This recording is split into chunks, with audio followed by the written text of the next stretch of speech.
يا نور، محتاجين صورة أشعة صدرك. بس بدك توعدني دكتور. شو أوعدك؟ إنك تمسح الصورة بعد ما تشوفها. شوف يا أبو حسن، إحنا لازم نترك بعض. ليش؟ بصراحة المحرك تبعك عطلان، وأنا بدي محرك جديد يريحني.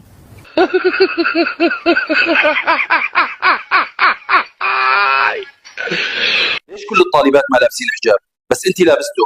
شو ما عندك ثقة بنفسك مثل باقي الطالبات؟ بالعكس، أنا الوحيدة يلي معتبرتك رجال.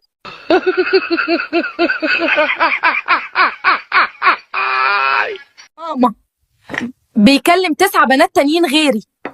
عادي يا حبيبتي، المهم انك من ال10 الأوائل.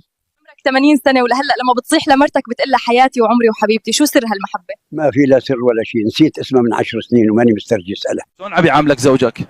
هو تعبان، يعمل 5 وينام وأنا لساتني بدي. عمو قديش سعر البيضة اليوم؟ البيضة ب20 والبيضتين؟ بيجي معها خيارة هدية. كل الناس ماتوا، ما ضل غير نحن. طيب وشو بنعمل يعني؟ نحن لازم نتكاثر. بس نحن 3 شباب وأنت الأنثى الوحيدة.